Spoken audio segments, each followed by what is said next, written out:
আসসালামু আলাইকুম রহমতুল্লাহ বারাকাতু।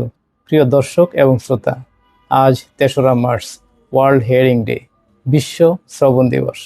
প্রতি বছর বিশ্ব স্বাস্থ্য সংস্থা, ওয়ার্ল্ড হেলথ অর্গানাইজেশন এই দিবসটি উদযাপন করে থাকে বিশ্বব্যাপী শ্রবণ স্বাস্থ্য সম্পর্কে সচেতনতা বৃদ্ধির লক্ষ্যে। আর এবারের প্রতিপাদ্য বিষয় হলো from communities to classroom, hearing care for all children, অর্থাৎ সমাজ থেকে শ্রেণীকক্ষ পর্যন্ত প্রতিটি শিশুর শ্রবণ স্বাস্থ্যসেবা নিশ্চিত করা। আজকের শিশু আগামীকালের ভবিষ্যৎ। একটা শিশু যখন শুনে, সে শিখে, সমাজে নিজেকে গড়ে তোলে, সমাজে প্রতিষ্ঠিত হয়, অনেক সময় সমাজের গর্ব হয়ে দাঁড়ায়। কিন্তু একটা শিশু যখন কানে শুনে না, সে শিখে না, সে শ্রবণ এবং বাক প্রতিবন্ধী হিসেবেই সমাজের অনেকটা বোঝা হয়ে বড় হয়ে ওঠে। বর্তমান বিশ্বে ৯০ মিলিয়নেরও বেশি শিশু ৫ থেকে ১৯ বছর বয়সের শ্রবণজনিত সমস্যায় ভুগছে, যার বেশিরভাগ 60%-এর বেশি প্রতিরোধযোগ্য। অর্থাৎ একটু সচেতন হলে, সময় মতো পদক্ষেপ নেওয়া গেলে এগুলো প্রতিরোধ করা সম্ভব। এখন আসুন আমরা একটু আলোচনা করি কি কি কারণে বুদ্ধি কিংবা শ্রবণ সমস্যা হতে পারে, তার সমাধানের উপায় কি। প্রথমত, জন্মগত কিছু কারণ, কনজেনিটাল কজ। জন্মগত কারণগুলো সাধারণত গর্ভাবস্থায় শুরু হয়। তাই গর্ভকালীন সময়ে মা যদি একটু যত্ন নেন, একটু সচেতন হন এবং গর্ভকালীন সময়ে কিছু টিকা দেওয়ার প্রয়োজন হয়, সেগুলো নিয়ে থাকেন, তাহলে তা প্রতিরোধ করা সম্ভব। আরেকটি কারণ হলো ইনফেকশন, সংক্রমণ। কান পাকা রোগ। কান পাকা রোগ বধিরতার অন্যতম কারণ। কান পাকা রোগ প্রথমে শুরু হয় কানে একটু ব্যথা, কান বন্ধ বন্ধ কিন্তু কম শোনায়, এই নিয়ে। এই অবস্থায় যদি চিকিৎসকের শরণাপন্ন হওয়া যায়, চিকিৎসা নেওয়া যায়, তাহলে কানের ইনফেকশন প্রিভেন্ট করা যায়, প্রতিরোধ করা যায়। মনে রাখতে হবে, কানের সমস্যা সাধারণত নাকের সমস্যা থেকে শুরু হয়। যাদের নাক জাম থাকে, ঘন ঘন সর্দি হয়, হাঁচি হয়, তাদের ক্ষেত্রে কানের সংক্রমণ, কান পাকা রোগের সম্ভাবনা অনেক বেশি থাকে। শিশুদের ক্ষেত্রে অ্যাডেনয়েডস, নাকের পিছনে একটি টনসিল থাকে, এটাকে আমরা অ্যাডেনয়েড বলে থাকি। সেই অ্যাডেনয়েড যদি মাত্রাতিরিক্ত বড় হয়ে যায়, টনসিল যদি বড় হয়ে যায়, বারবার ব্যথা হয়, তাহলে সে থেকে সেকেন্ডারি ইফেক্ট হিসেবে কান পাকা রোগ হতে পারে। তাই কোনো শিশুর যদি অ্যাডেনয়েড থাকে, তাহলে সে সাধারণত নাক জাম থাকে, মুখ দিয়ে শ্বাস নেয়, তাতে ঘুমাতে পারে না, ছটপট করে, নাক ডাকে, মুখ দিয়ে লালা বের হয়। এই ধরনের সমস্যা যদি কোনো শিশুর থাকে, তাহলে তার চিকিৎসা করতে হবে, তাহলে কান পাকা রোগ প্রতিরোধ করা সম্ভব হবে, বধিরতা প্রতিরোধ করা সম্ভব হবে।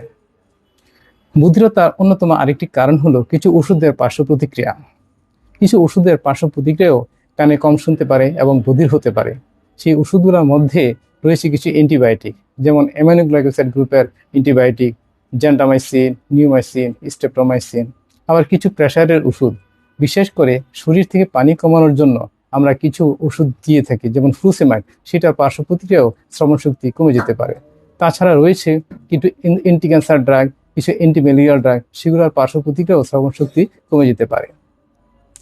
কোনো ওষুধ সেবন করার পর যদি কারো মনে হয় যে কানে কম শুনছে, কিংবা কানে শুষো শব্দ হয়, অ্যাবনর্মাল সাউন্ড হয়, টিনিটাস হয়, তাহলে বুঝতে হবে এই ওষুধের পার্শ্ব প্রতিক্রিয়া হচ্ছে। সেই ওষুধটি তাৎক্ষণিক বন্ধ করে দিয়ে চিকিৎসকের শরণাপন্ন হতে হবে এবং পরীক্ষা নিরীক্ষা করে তা নিশ্চিত হতে হবে। প্রয়োজনে সেই ওষুধটির পরিবর্তে অন্য একটা বিকল্প ওষুধ সেবন করতে হবে। শ্রবণ শক্তি কমে যাওয়ার আরেকটি অন্যতম কারণ হলো শব্দ দূষণ। যারা শব্দময় পরিবেশে কাজ করতে হয়, তাদেরকে এয়ার প্রোটেক্টর কিংবা এয়ার প্লাগ ব্যবহার করতে হবে। বর্তমান বিশ্বে শব্দ দূষণের অন্যতম একটি উপকরণ হলো মোবাইল ফোন, হেডফোন ব্যবহার করা। যারা হেডফোন ব্যবহার করেন, তাদেরকে আমরা বলি 60-60 রুল ফলো করার জন্য। সেটা কি? টোটাল ভলিউমের 60%-এর বেশি ভলিউম যাতে না বাড়ানো হয় এবং 24 আওয়ার্সের মধ্যে 60 মিনিট, মানে 1 ঘন্টার বেশি সময় ধরে যাতে হেডফোন ব্যবহার করা না হয়ে থাকে। এবার আসুন আমরা আলোচনা করি কি কি লক্ষণ দেখে আমরা বুঝবো যে একটা শিশু কিংবা একটা মানুষ কম শোনে। অনেক সময় শিশুরা বলতে পারে না কিংবা বলে না যে সে কানে কম শোনে, কিছু লক্ষণ দেখে। যেমন একটি কথা বারবার জিজ্ঞেস করা, ক্লাসে অমনোযোগী হওয়া। অনেক সময় সবাই বসে টিভি দেখছে, সে টিভির ভলিউমটা বাড়িয়ে দিচ্ছে, তাহলে বুঝতে হবে সে কানে কম শুনছে। তাকে পরীক্ষা নিরীক্ষা করে নিশ্চিত হতে হবে এবং সময় মতো তার চিকিৎসা প্রদান করতে হবে। মনে রাখতে হবে, প্রাথমিক পর্যায়ে রোগটি ধরা পড়লে তার সহজ ট্রিটমেন্ট করা সহজ, প্রতিরোধ করা সম্ভব। আর কিছু কিছু একেবারে ছোট শিশু, বিশেষ করে যারা একদম কোনো রেসপন্স করতে পারে না, কথা বলতে পারে না, উন্নত বিশ্বে জন্মের পরই হিয়ারিং স্ক্রিনিং করা হয়, কিন্তু আমাদের দেশে সেটা অনেক সময় সম্ভব হয় না। তাই কিছু লক্ষণ দেখে আমরা বুঝতে পারি। যেমন একটি শিশু ঘুমাবে, হঠাৎ করে একটি শব্দ হলো, তার ঘুম ভেঙে যাবে, কিংবা সে কাঁদছে, তাকে ডাকলে তার কান্না থেমে যাবে, একটা শব্দ হলো সেদিকে সে তাকাবে। কোনো শিশুর এই লক্ষণগুলা স্বাভাবিক। কারো মধ্যে যদি এই লক্ষণগুলা অনুপস্থিত থাকে, তাহলে বুঝতে হবে সে কানে কম শুনছে, দ্রুত পরীক্ষা নিরীক্ষা করে নিশ্চিত হতে হবে এবং সময় মতো তার শোনার ব্যবস্থা করতে হবে। একটা অত্যন্ত গুরুত্বপূর্ণ বিষয়, যারা জন্ম থেকে কানে কম শোনেন তাদের যদি 2 বছরের মধ্যে নির্ণয় করা যায় এবং 2 বছরের মধ্যে তার শোনার ব্যবস্থা করা যায়, তাহলে সে অন্যান্য শিশুর মতোই বড় হয়ে ওঠে। কিন্তু 2 বছর পর যদি ডিটেক্ট হয়, তার শোনার ব্যবস্থা করা হয়, তার উপকারিতা কমতে থাকে এবং 5 বছর পার হয়ে গেলে শোনার ব্যবস্থা করলেও সেটা খুব একটা কাজে আসে না এবং সে বাক এবং শ্রবণ প্রতিবন্ধী হিসেবে সমাজে অনেকটা বোঝা হয়ে বড় হতে থাকে।